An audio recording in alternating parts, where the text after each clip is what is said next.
Um bispo inglês, eu não conheço, né? Hillary, do século XIX, escreveu: a verdadeira santidade não consiste meramente de sensações e impressões internas. É algo da imagem de Cristo, que pode ser visto e observado por outros em nossa vida privada, atos, caráter e ações. A gente tem que entender que quando a gente tem como uma escolha nossa tomarmos a decisão de ter uma escolha nossa a vida cristã, viver a vida cristã, testemunhar do Senhor, ter uma vida conduzida, disciplinada na vida do cristão. E essa vida, essa decisão nossa, elas não são afetadas pelos nossos sentimentos. Isso é muita coisa, porque se ira, ciúme, raiva, alegria, dor, desapontamento, todas essas coisas nos levam a abandonar a carreira cristã, nós não temos Cristo como meta. Não temos ainda. Porque o verdadeiro atleta, ele treina, dependendo da condição do esporte que ele escolheu, ele treina até com a chuva.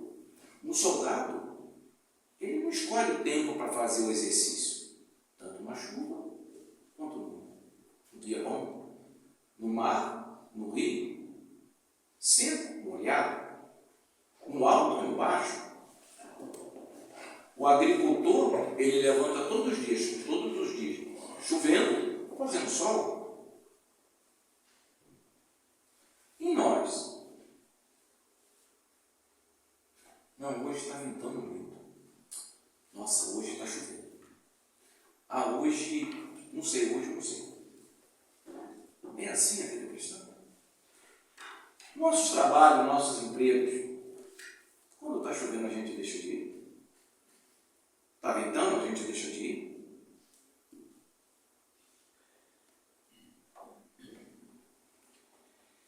No versículo 26 aqui, a gente vê escrito o quê?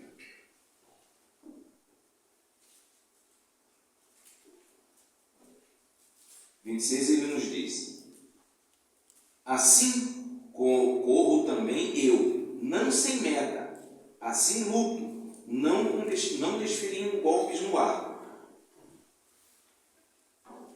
Porque essa meta, essa dedicação, ele fala aqui para que não está desferindo golpe no ar, que não é desferindo golpes no ar, alheio a, sabe, sem direção, sem objetivo, sabe, só por desferir. Não, tem um objetivo. Se a gente vê no versículo 19, olha só o que Paulo nos diz no versículo 19.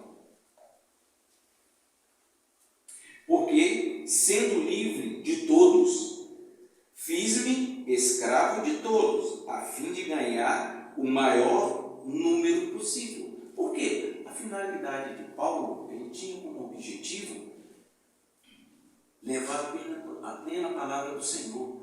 Ele tinha a finalidade de o quê? Levar as pessoas a se arrependerem e ganharem a salvação. No versículo 22 ele nos diz: fiz-me fraco para com os fracos, com o fim de ganhar os fracos. Fiz-me tudo para com todos, com o fim de que por todos os modos salvar alguns. Temos essa dedicação. Olha só, ele se fez fraco. Olha só como ele começa: se fez fraco. Normalmente nós nos consideramos o quê?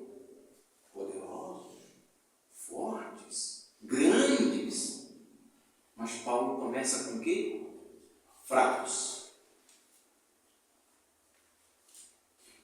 Quem de nós gosta de demonstrar, gosta de se revelar fraco? Muito pelo contrário. Não, eu sou inabalável. Paulo se considerou fraco para ganhar os fracos. O objetivo dele era ganhar os fracos para o Senhor. as nossas vidas têm o objetivo de levar aos condenados, aos pecadores, a conhecerem a Cristo e ganharem a plena e poderosa salvação? Temos isso, a nossa vida testemunha isso.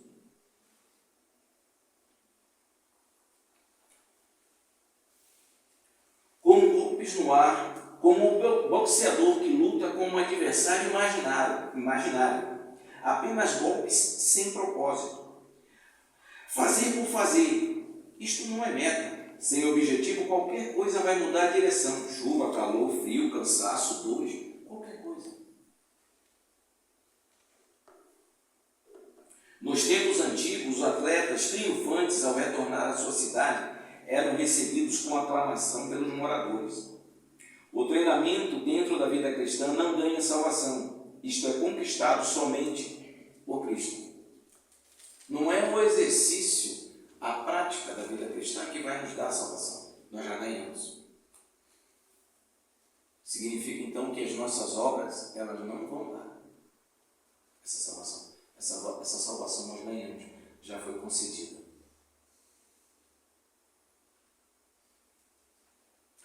No entanto, isso não garante a entrada abundante no céu. Em Atos 2, 4, 42 e 47, queria que abrissem suas Bíblias para acompanhar esse texto. Atos 4, 2, 42 e 47 a 47.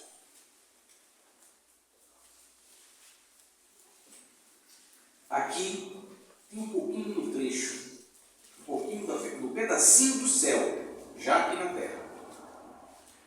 E perseveravam, Atos 2, 42 a 47.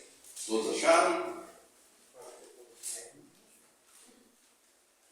Atos 2, 42 a 47. A palavra do Senhor nos diz assim: e perseveravam na doutrina dos apóstolos, na comunhão, no partir do pão e nas orações.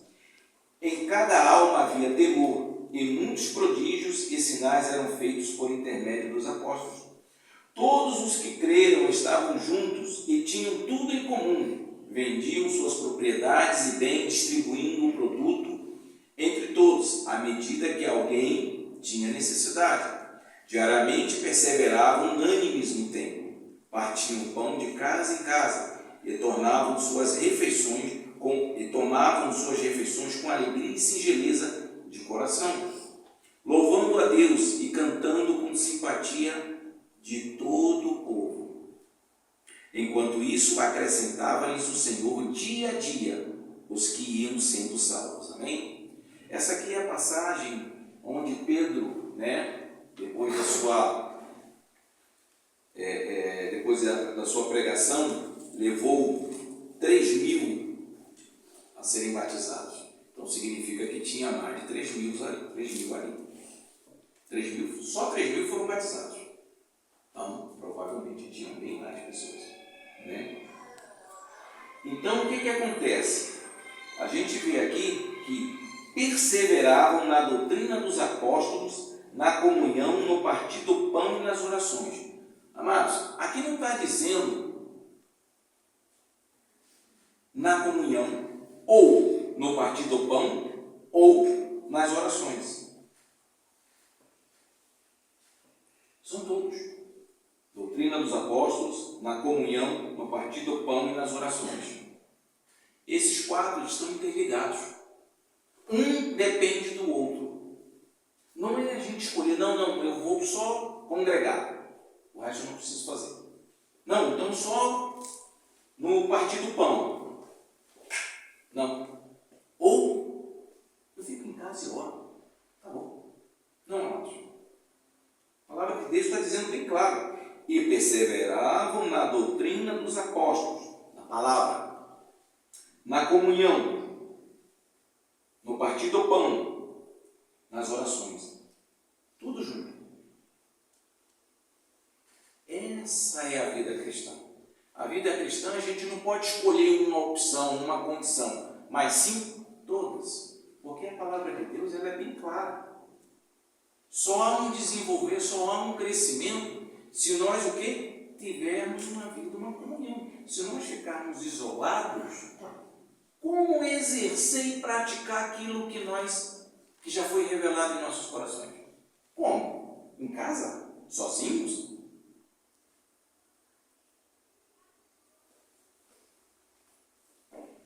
Então a gente tem que entender que a palavra de Deus, a instrução do Senhor, a gente não pode separar. A gente não pode, não, até aqui. Eu não tenho. Nós não devemos fazer isso. Quando fazemos isso, nós pecamos contra a instrução do Senhor. Pecamos. No versículo 27 aqui, 1 Coríntios, versículo 27. Mas esmurro o meu corpo e reduzo a escravidão, para que, tendo pregado a outros, não venha eu mesmo a ser desqualificado. Agora, imaginemos, você, eu, treinamos por uma competição. Ou dizemos que treinamos,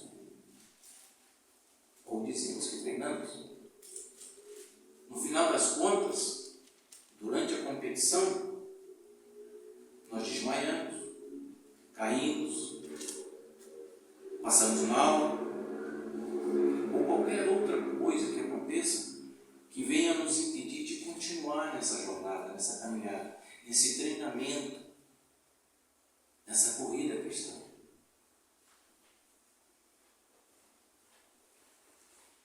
Isso desqualifica-nos totalmente. Por quê?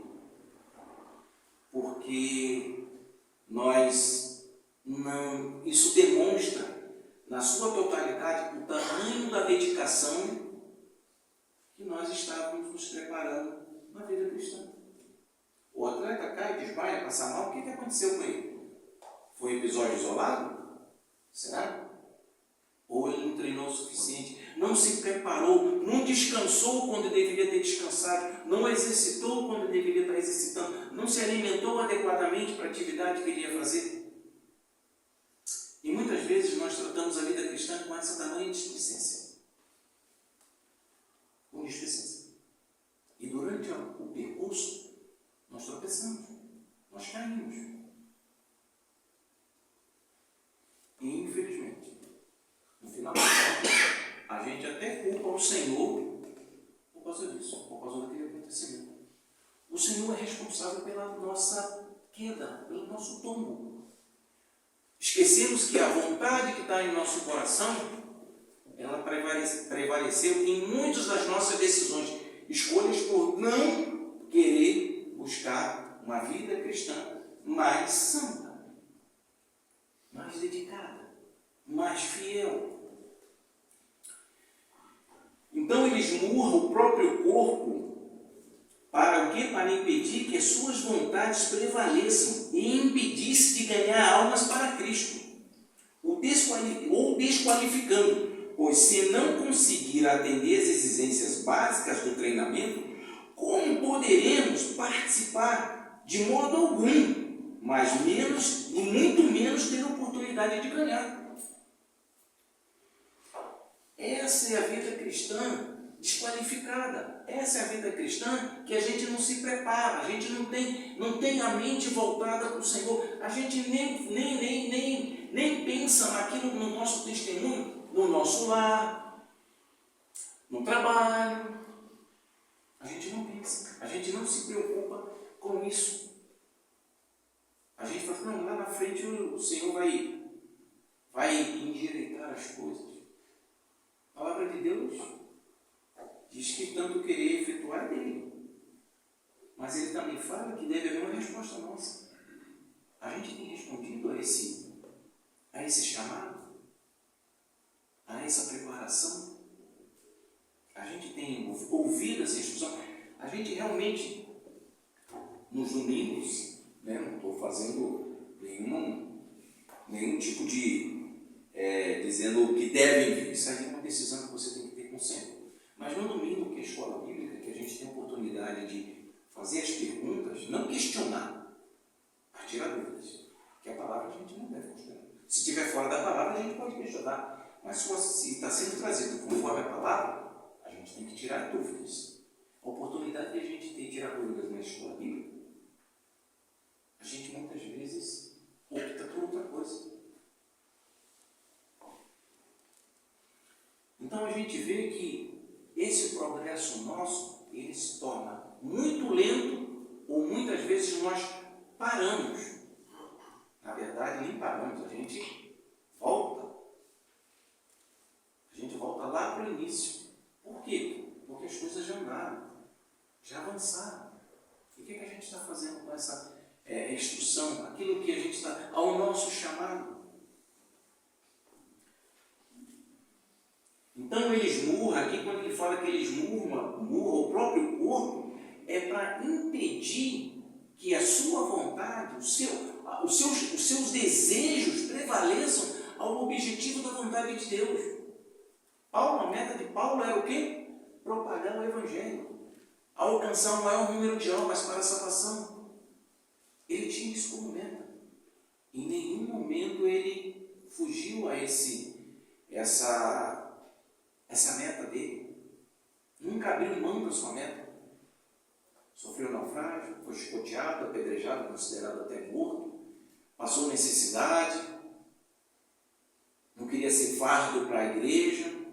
Tudo isso aconteceu na vida de Paulo. E o que nós vemos com isso? Não é a gente olhar para a vida de Paulo e falar, nossa, ele foi um grande missionário. E nós, amados? E nós? Aonde nós estamos aí?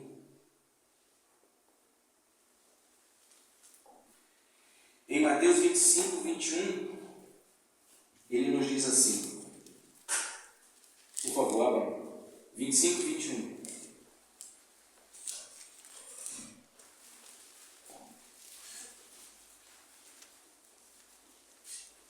Mateus 25, 21.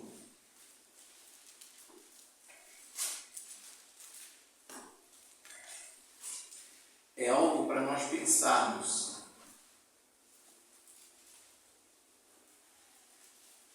Disse-lhe o Senhor. Não foi um anjo, não foi qualquer outro, foi o próprio Senhor. Imaginemos isso.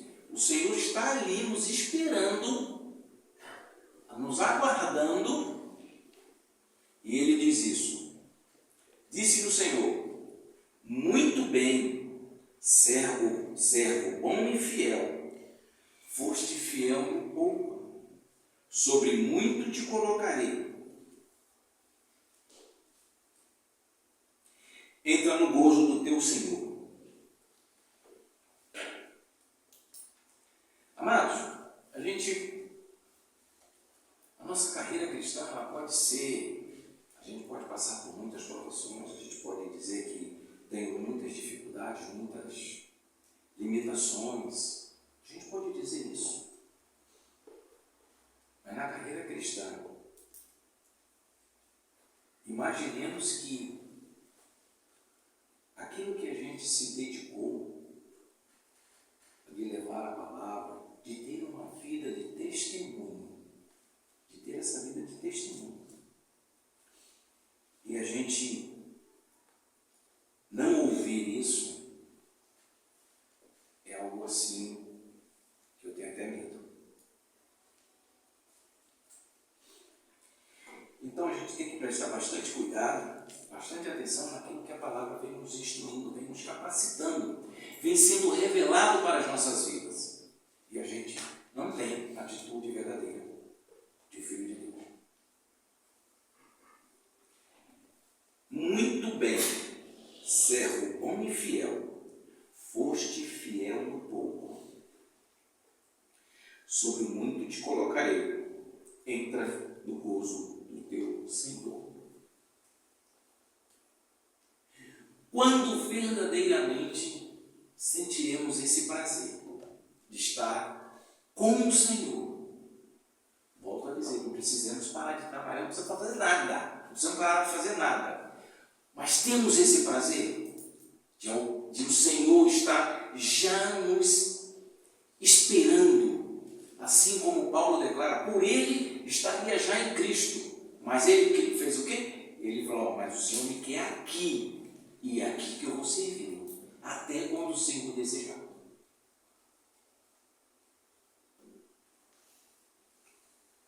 Será um momento de honra e glória, de alegria para o servo, ver que agradou o seu Senhor. Essa é a imagem da entrada do céu, que a palavra de Deus diz ser possível para aqueles que correrão a corrida, que suportarão o treinamento, que correrão para vencer. Então devemos perguntar, eu tenho que perguntar para mim, onde estou expressando determinação, mas não estou agindo? Em que área do meu crescimento cristão preciso implementar práticas disciplinadas para me tornar mais semelhante ao meu Senhor? Então, espere ansiosamente pelo momento em que você terminar sua corrida e entrar na glória, pois isso motivará todo o treinamento de que precisa. Amados, se tem alguma coisa ainda na sua vida que ainda precisa lhe dar mais objetivo, mais meta, mais vontade, ore, busque o Senhor. Não perca mais nenhum minuto de tempo. A vida cristã, mais uma vez, a palavra de Deus diz que a nossa vida aqui é como um estado de vapor. Rápida. Já você não enxerga mais. A eternidade, sim. Então, amados, esse presente século é momentâneo. Mas o treinamento é árduo. Me causa muitas preocupações, muitos medos, muitas dores.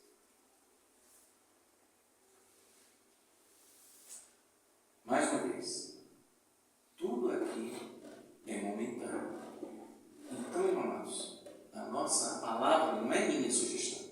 A palavra nos instrui a termos meta, dedicarmos realmente aquilo que precisa ser dedicado. Não é para